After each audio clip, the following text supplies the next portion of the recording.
Fue una tragedia en una escala extraordinaria. Un terremoto tan potente que movió el eje de la Tierra. Decenas de miles de muertos. Japón entero se movió 3 metros en el mar. Partes de la costa se hundieron más de 1 metro.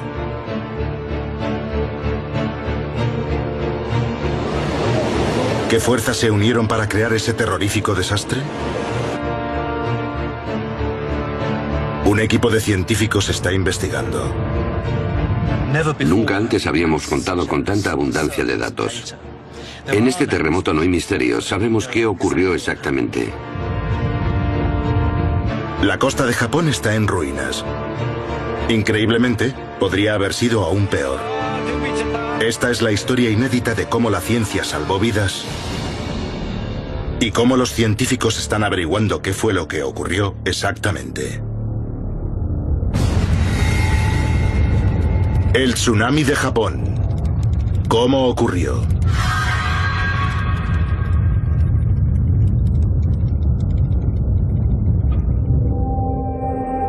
El profesor Roger Wilhelm es un experto mundial en terremotos. Está en Japón para ser testigo de las secuelas. En este momento volamos sobre la costa y gran parte de la costa se ha hundido 1 metro. La amplitud de los daños es realmente increíble. El tsunami se lo llevó todo a su paso, coches, casas, naves industriales, y los fue arrastrando tierra adentro. Una de las cosas que me gustaría ver es hasta dónde llegó, qué tipo de escombros fueron quedando al paso de esas olas gigantes. Wilhelm es el primer geólogo que lleva a cabo un reconocimiento aéreo de los daños. Todos los detalles de este desastre natural han quedado registrados en sismómetros, extensómetros y mareómetros, lo que permite analizar a los expertos qué ocurrió exactamente. Pero esto ha sido, sobre todo, una tragedia humana de una escala inimaginable. Yo quería saber desesperadamente. Por eso he venido hasta aquí. Ha destrozado gran parte de las infraestructuras de Japón, puesto de rodillas a una de las naciones más desarrolladas del mundo.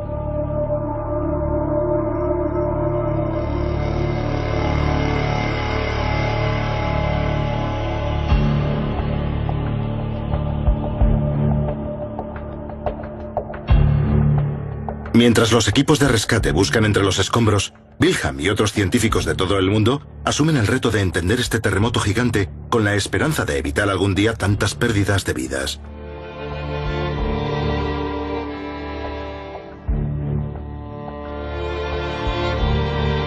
El origen del desastre está situado a 100 kilómetros de la costa.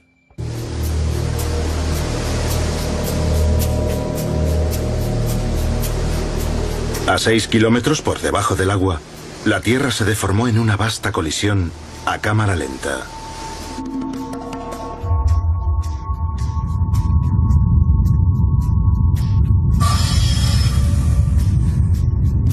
La corteza terrestre está formada por varias losas rocosas del tamaño de continentes, las placas tectónicas.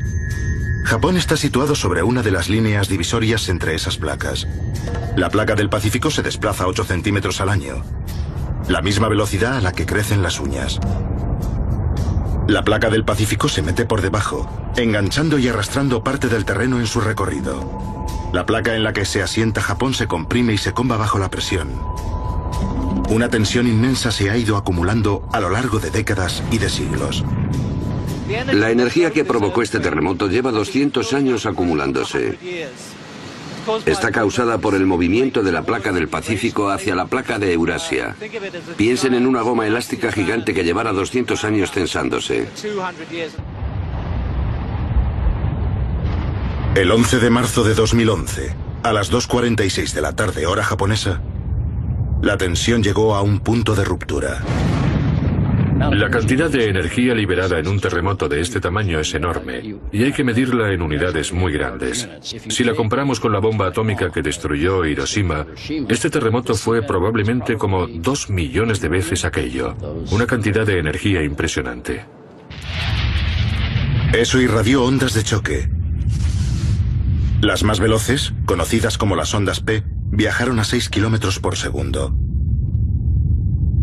El sistema de detección de Japón las captó al instante.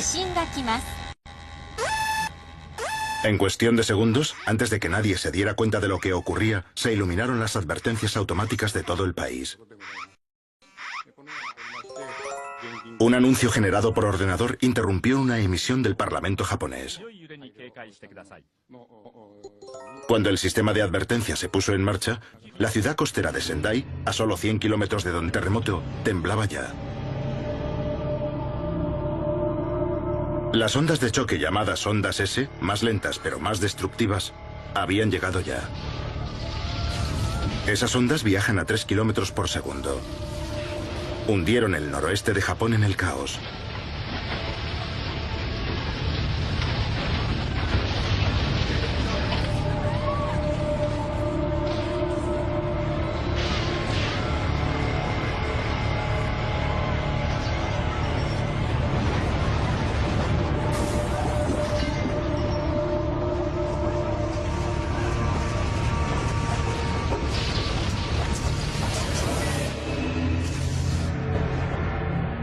Las ondas, en su propagación, pasaron por Fukushima Daiichi, 150 kilómetros al suroeste del epicentro. Una central nuclear que alberga 6 reactores y que generaba 4,5 gigavatios de electricidad para la red de la zona.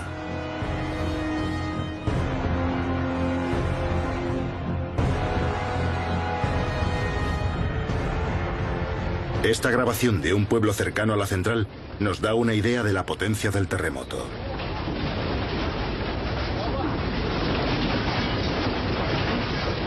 El sistema de advertencia de Japón había apagado automáticamente los reactores.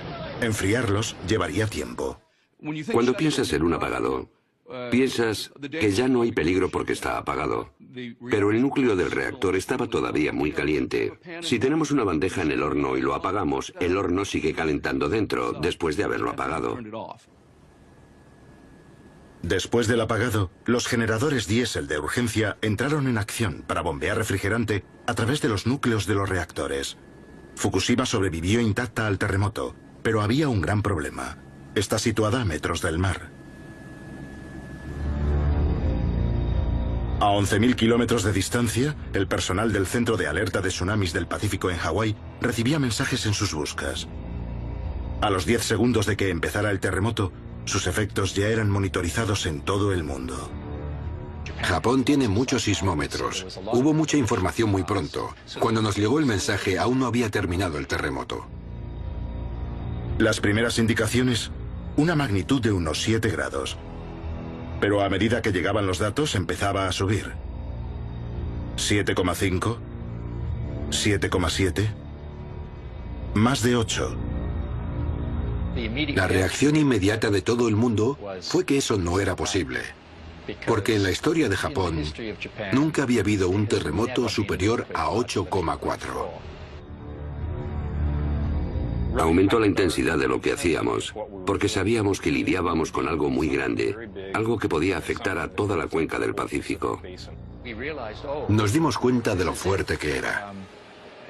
Y de inmediato, de lo terrible que sería eso para Japón. 100 segundos después de que empezara todo, las ondas S, más lentas pero más destructivas, llegaban a Tokio.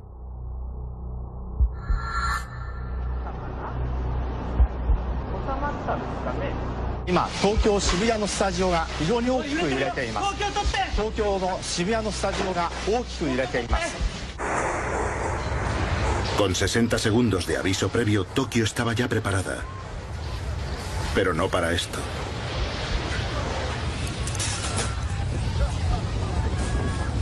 El terremoto duró nada menos que 5 minutos.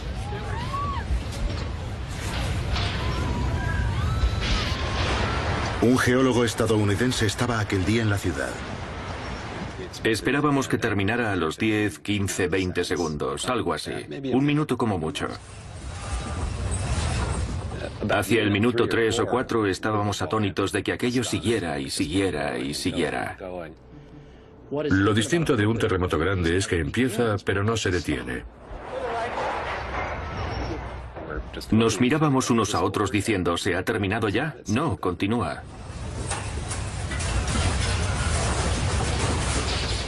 Y nos íbamos dando cuenta de que era cada vez más grande y tenía que estar bastante cerca.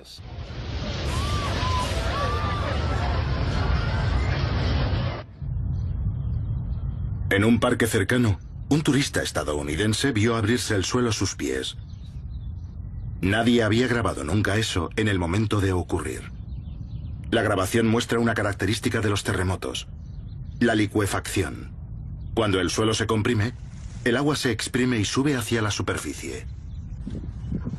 Vale, ahora mismo tenemos un terremoto y esto se está moviendo. ¿Ven cómo se mueven las grietas? Esa grieta no estaba ahí.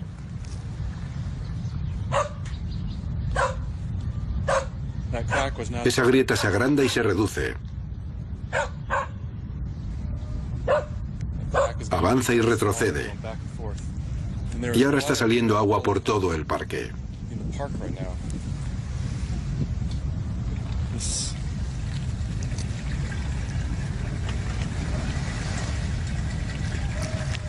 Y aquí hay una grieta enorme y todavía se mueve.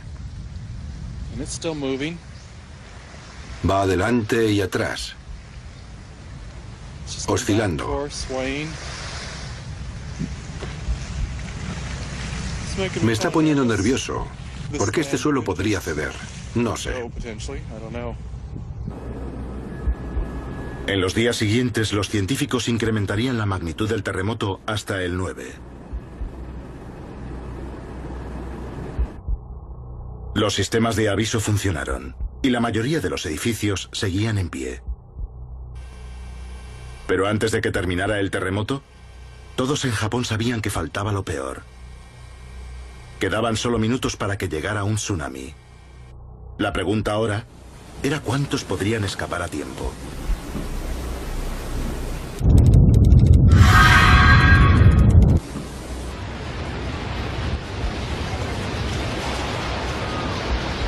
El 11 de marzo de 2011, los miles de millones que había invertido Tokio en ingeniería a prueba de terremotos y en sistemas rápidos de alerta demostraron su importancia.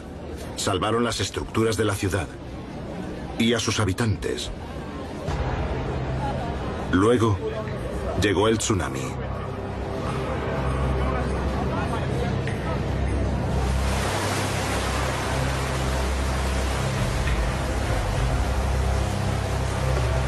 El tsunami fue desencadenado por la explosiva liberación de energía del terremoto a 100 kilómetros de la costa.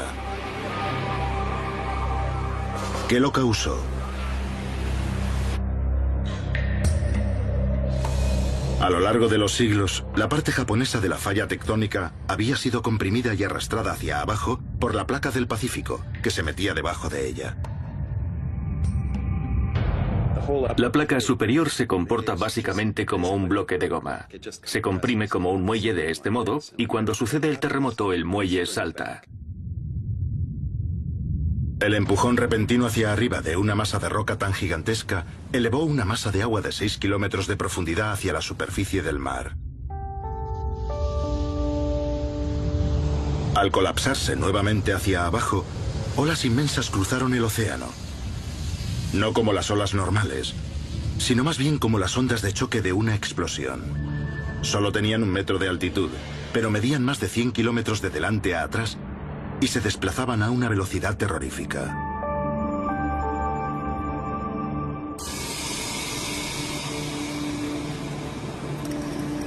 La energía elevó el suelo marino. Eso desplazó una gran cantidad de agua que, como vemos, se abrió paso hacia la Tierra, se abrió paso por todo el Pacífico.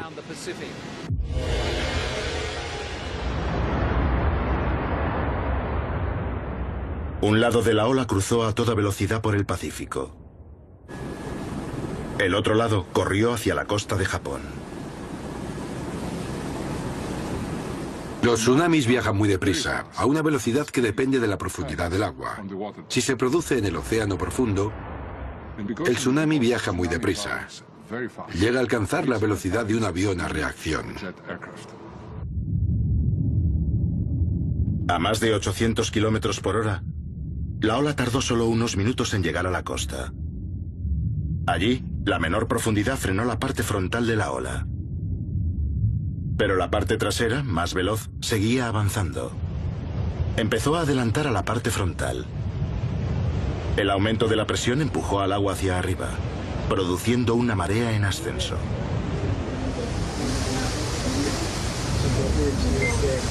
A 5 kilómetros de la costa, un barco de guardacostas consiguió esta extraordinaria grabación.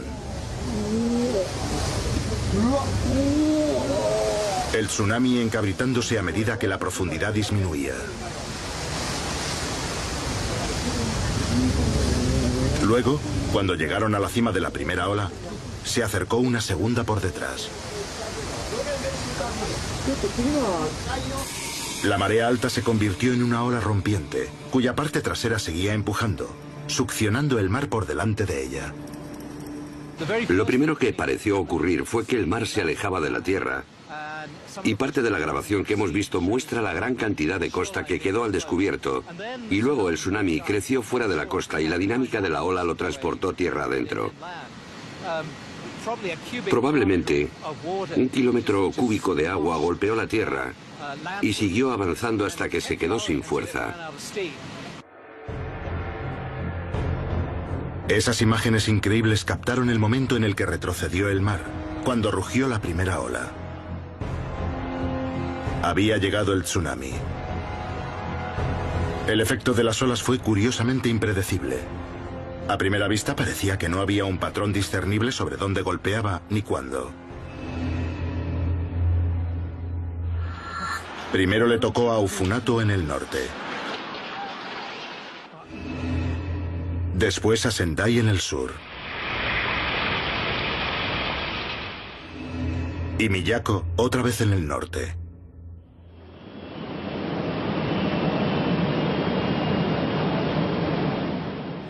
Las mediciones de las estaciones de seguimiento del tsunami a lo largo de la costa eran igualmente confusas. La altura de la ola variaba drásticamente de un pueblo a otro. ¿Por qué? La profundidad variable del lecho marino tenía parte de la culpa. Donde el agua es más profunda, el tsunami viaja más deprisa y llega antes a tierra. Otro factor son las complejidades de los acantilados, bahías y ensenadas que hay a lo largo de la costa. Depende de cómo se ve afectada la ola por la geografía o la topografía de la costa.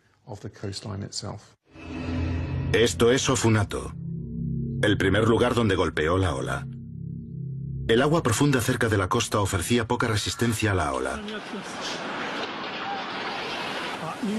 Sonaron las alertas del tsunami, pero aquí había poco tiempo para llegar a terreno más alto. El primer aviso que tuvo la gente fue el hecho de que hubo un terremoto. La gente se ha acostumbrado a que si hay un terremoto, hay una posibilidad de que lo siga un tsunami. Pero tuvieron muy poco tiempo y muy pocas oportunidades para escapar. El tsunami golpeó Funato solo 20 minutos después del terremoto. El agua que golpeó la costa probablemente estuvo entre 1.000 y 10.000 millones de toneladas de agua. Eso es como coger 1 millón de piscinas y vaciarlas de golpe en las zonas costeras del noreste de Japón.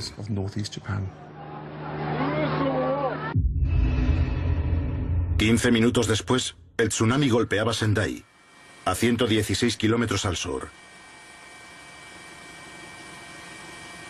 El área alrededor de la ciudad es básicamente agrícola, tierra fértil y plana. Por eso el tsunami apenas disminuyó su velocidad al chocar contra la costa.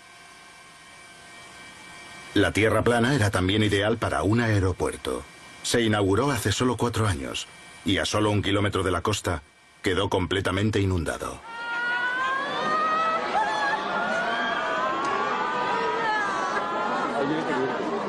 Golpeó áreas muy bajas y no viendo nada que le impida moverse hacia el interior, pudo trasladarse 6 o 7 kilómetros tierra adentro sin encontrar impedimentos.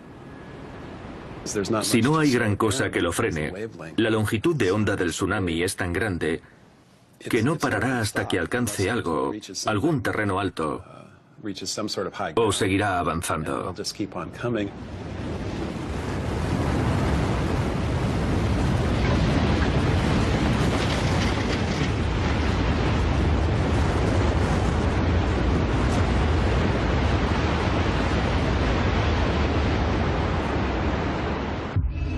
Lo siguiente que golpeó fue la costa de Miyako, 180 kilómetros hacia el norte. Lo que ocurrió aquí pone de relieve otro misterio. La zona tenía buenas defensas contra tsunamis. Los residentes estaban preparados. Deberían haber estado protegidos. La última vez que un tsunami golpeó aquí fue hace medio siglo. Después de aquel tsunami, construyeron paredes de 10 metros de altura, mucho más altas de lo que todos pensaban que serían necesarias. Los simulacros de tsunami se convirtieron en algo normal en la zona. Todos sabían lo que tenían que hacer cuando sonaban las sirenas. El 11 de marzo, las sirenas sonaron a todo lo largo de la costa. ¿Tsunami? Sí, nosotros nos vamos. ¿A dónde vamos? Quizá la colina. Esta vez era verdad. Se acercaba un tsunami. Aquello no era un simulacro. ¿Oyes las sirenas? Hay una colina en las afueras del pueblo y vamos a intentar llegar allí.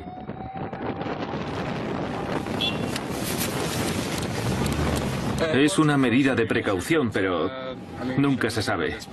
Esta ciudad tiene mucha historia de tsunamis y muchas muertes, por lo que obviamente se lo toman muy en serio. Las alertas salvaron la vida de algunos. Esta grabación recoge el momento después de que sonaran las sirenas. ¡Ahí llega!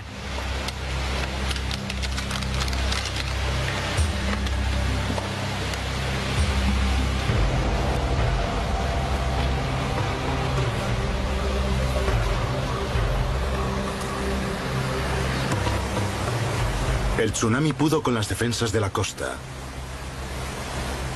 Los altos muros de Miyako resultaron inútiles.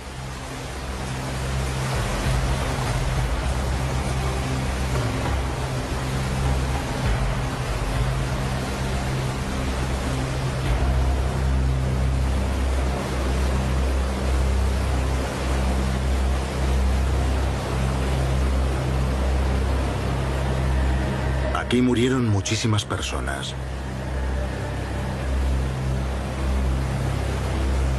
El tsunami tenía 10 metros de altura. ¿Por qué no pudieron pararlo las paredes de 10 metros?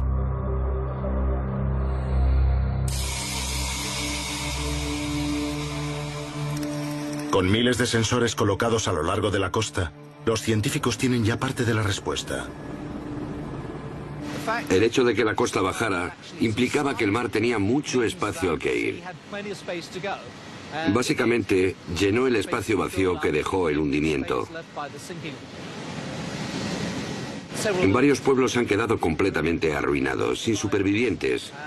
Y el número de víctimas muy posiblemente llegará a las decenas de miles en el recuento final. Los datos de los sensores habían revelado algo increíble. El terremoto había hecho que toda la línea de la costa se hundiera 1 metro, bajando también los muros de Miyako y haciendo que el tsunami fuese mucho peor.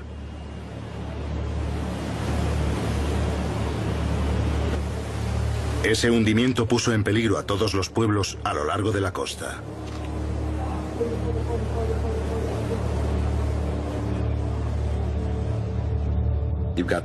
Tenemos la ola del tsunami acercándose por encima de lo que sería básicamente un vacío de 2 metros de tierra hundida. Y no hay prácticamente nada que lo pare hasta que llegue a terreno más alto. Pero también estaba en peligro la ya apagada planta nuclear de Fukushima. Había sobrevivido al terremoto y también contaba con una pared de defensa de 5,6 metros. Pero esta ahora se había hundido más de medio metro. 40 minutos después del terremoto, la ola pasó por encima de la pared e inundó los generadores diésel que enfriaban los núcleos de los reactores. Las baterías de apoyo entraron en acción para mantener las bombas en marcha. Baterías con una carga de solo 8 horas.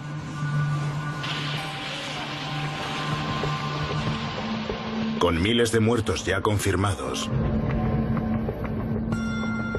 y ahora el peligro de un desastre nuclear, Japón estaba en crisis.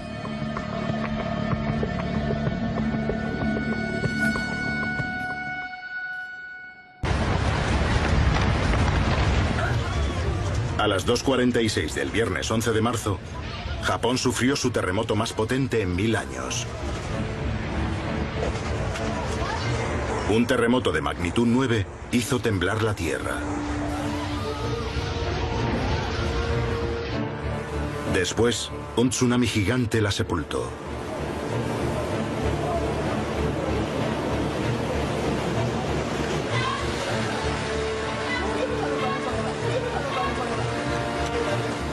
Por la noche se produjeron muchos fuegos a lo largo de un terreno inundado por el mar. El petróleo de factorías y el gas de las tuberías rotas prendieron fuego a cientos de kilómetros cuadrados de escombros. En Tokio, el sistema de trenes quedó paralizado. Millones de personas durmieron en oficinas y esperaron el amanecer. Entretanto, la ola del tsunami seguía extendiéndose por el océano a 800 kilómetros por hora. Países a todo lo largo de la costa del Pacífico observaban la situación con nerviosismo. En Hawái, el centro de alerta de tsunamis estaba en alerta máxima. Enseguida comprendimos que este era, básicamente, el primer gran tsunami que cruzaba el océano en 40 años. Intentaban calcular con frenesí cuándo y dónde golpearía la ola a continuación. En ese punto entramos en estado de alerta para todo el Pacífico, lo que implicaba otro mensaje y muchas llamadas. Punto de alerta estatal, aquí el centro de alerta de tsunamis del Pacífico. Hawái emitió una alerta de evacuación. La gente se dirigió a terreno alto. La ola que golpeó Hawái tenía 1 metro de altura. Causó daños, pero por suerte la distancia la había debilitado. Esta vez no se perdieron vidas. Con la ola ya muy disminuida, los países del Pacífico fueron reduciendo sus alertas.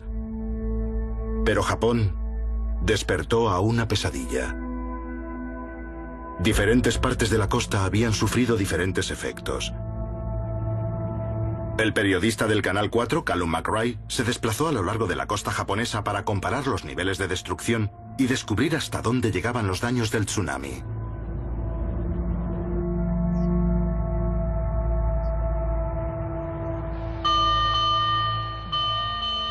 Fue el primer periodista que llegó a la aislada comunidad montañosa de Kahoku.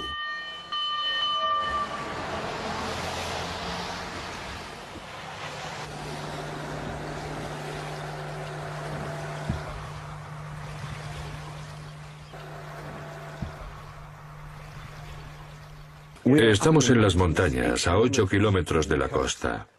Y lo que ha ocurrido aquí es que el tsunami ha creado una ola gigante que ha subido por el río e inundado esto.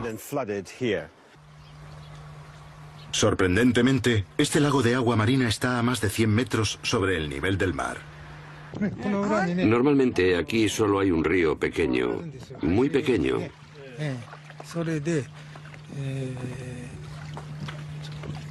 Normalmente lleva muy poca agua.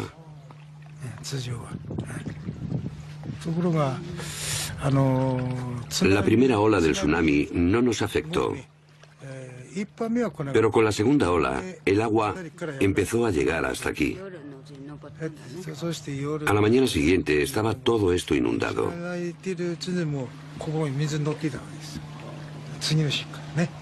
El agua sigue aquí desde entonces.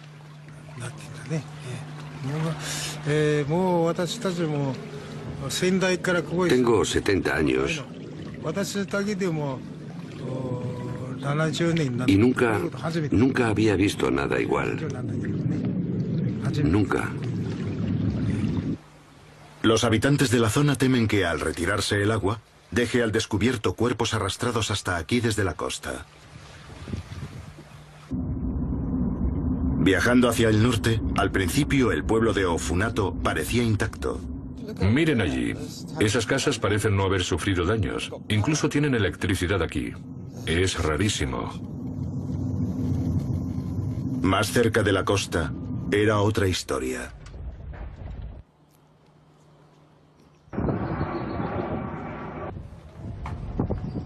Y como si Ofunato no tuviera ya bastantes problemas, los científicos calculan que toda esta zona, esta región, se ha hundido más de 1 metro. Y en los 2 próximos días la región espera las mareas más altas del año.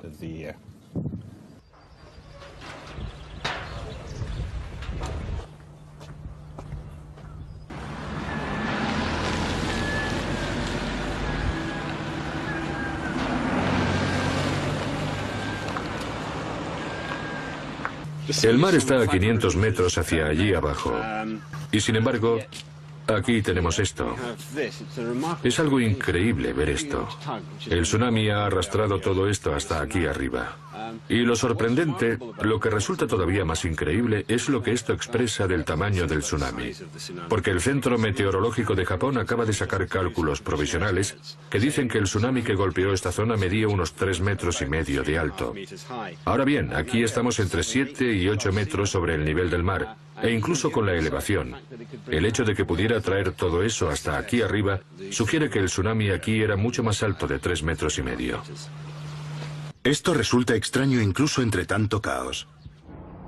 Barcos, camiones y coches depositados encima de edificios mucho más altos que la supuesta altura de la ola. Eso sucede porque cuando el agua se abre paso por zonas restringidas, como calles, pueblos y ciudades, está dentro de un embudo, y el agua tiene que ir a alguna parte. Así que va hacia arriba dentro de ese embudo y arrastra materiales. Empuja coches encima de tejados que a veces miden más de 15 metros. Y en algunas zonas, el impacto de esto será aún mayor, en particular cuando tenemos calles estrechas. Cuando el agua empieza a arrastrar parte de los almacenes del muelle, los escombros y todo eso, se vuelve más como un glaciar. Es decir, es una pared de escombros que se mueve. Y cuanta más masa tiene, más potencia tiene también. En cierto modo ya no parece agua. Parece como si el pueblo entero se desplazara, y así es. Toda la masa de edificios, coches, frigoríficos y demás que hay en esa pared es fundamentalmente un glaciar de escombros en ese momento y sigue avanzando.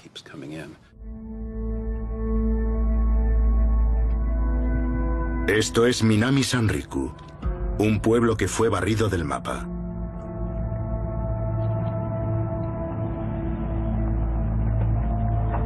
El 95% de los edificios fueron destruidos.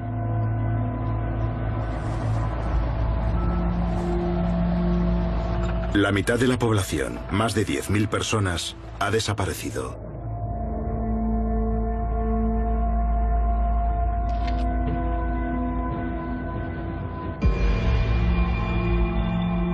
Este lugar, Minami Sanriku, probablemente simboliza la tragedia más que ninguna otra parte. Un pueblo entero barrido del mapa por la fuerza de la naturaleza.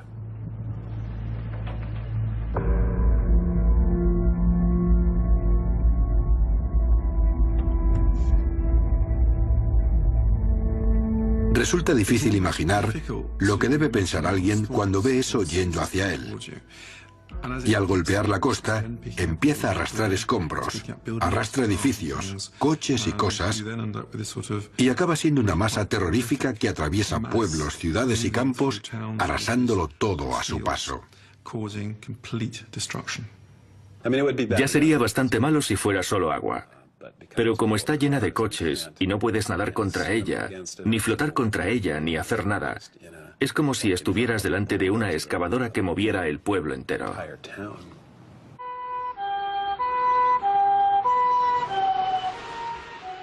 Es curioso que cuando oyes el sonido de una ambulancia, te da esperanza de que puedan haber encontrado a alguien con vida. Aunque eso debe ocurrir cada vez menos, pues cualquiera que sobreviviera y quedara atrapado, casi con seguridad, habría muerto ya de hipotermia. En el pueblo de Rikuzen, Takata, los equipos de rescate buscan supervivientes y encuentran muertos. Cuando encuentran un cuerpo, clavan un palo largo en el suelo con una bandera atada para poder recuperarlo más tarde. Es una tarea dura y triste.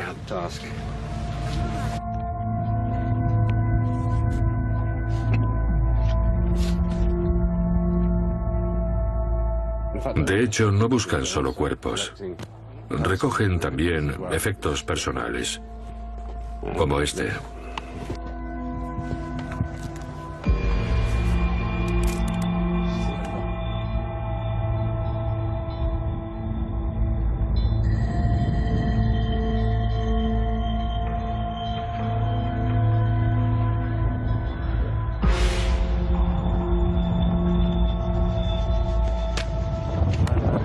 Me temo que lo que tenemos aquí ahora son más cuerpos esperando a que se los lleven.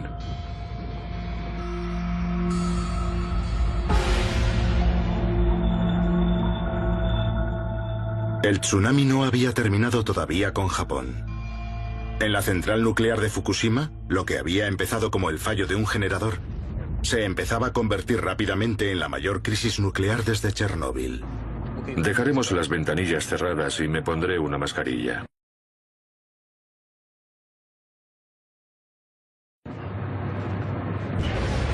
Los científicos han recopilado ya más datos del terremoto y del tsunami de Japón que de ningún otro desastre en la historia.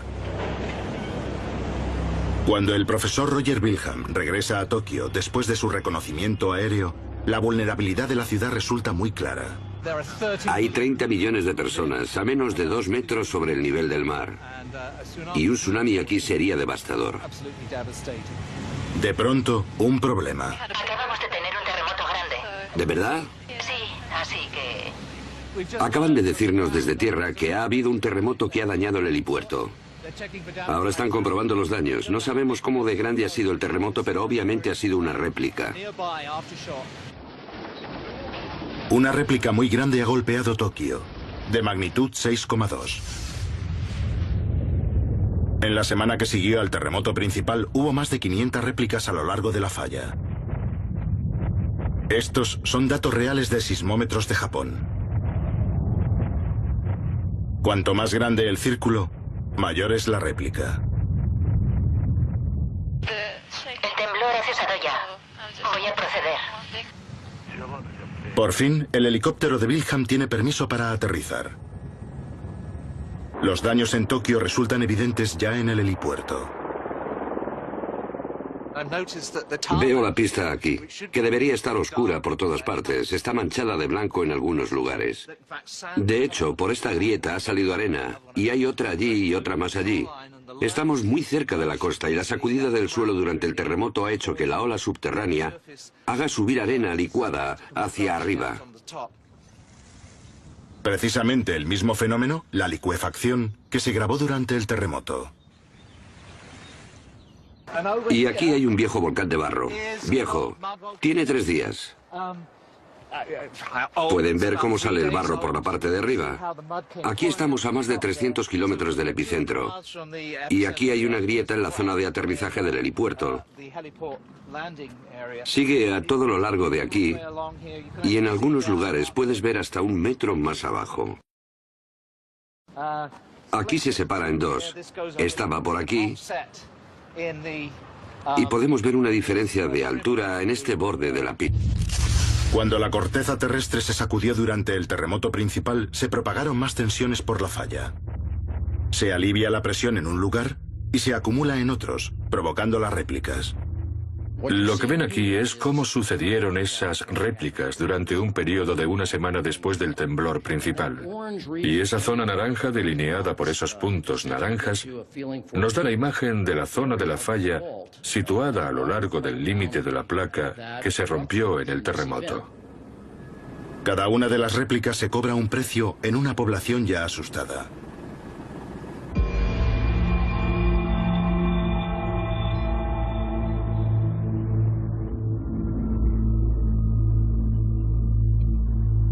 El periodista Callum McRae se siente conmovido por la difícil situación de la gente del lugar. En la capital regional de Sendai, los refugios temporales están llenos.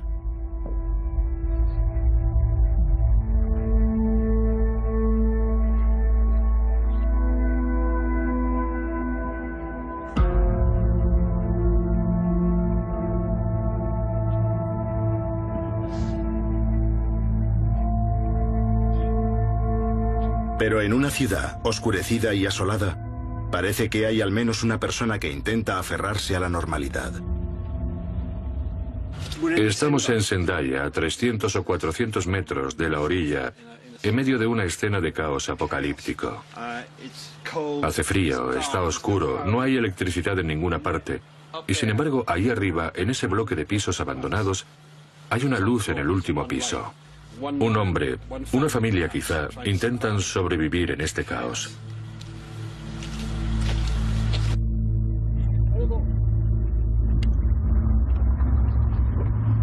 Al día siguiente, el regreso a Tokio. La carretera principal que une el norte y el sur está vacía. Un recuerdo de los daños que este desastre ha causado y sigue causando.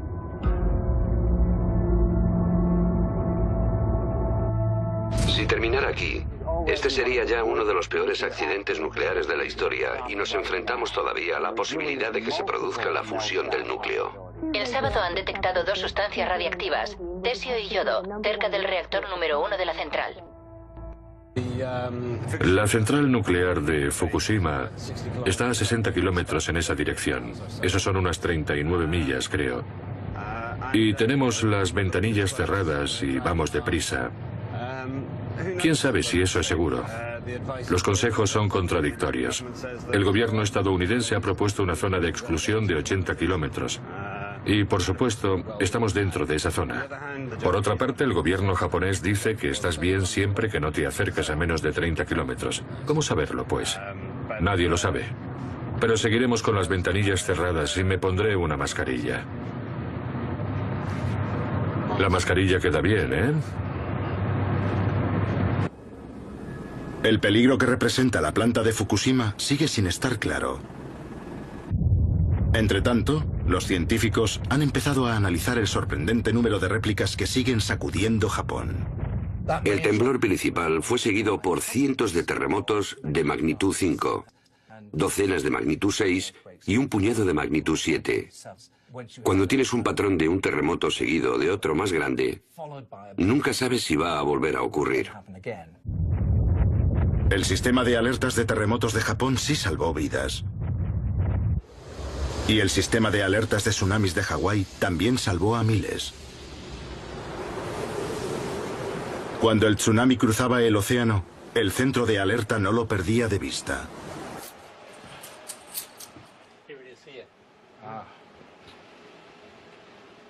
No podíamos bajar la guardia porque el tsunami siguió su curso y teníamos una responsabilidad constante para con el resto del Pacífico. Aunque el tsunami perdió casi toda su energía al cruzar el océano, los científicos habían podido avisar al mundo. A medida de que el tsunami se desplazaba por el océano a un lugar tras otro, nos dábamos cuenta de que nuestras predicciones eran bastante buenas. Gracias a que se avisó a la gente, hubo poca destrucción o daños. Al menos en vidas humanas. Una persona perdió la vida en California, al norte de Crescent Bay, porque corrió a la playa a hacer fotos del tsunami que se acercaba. En Japón continúa el desastre humanitario. Los cálculos sitúan el número de muertos del terremoto y el tsunami por encima de los 200.000.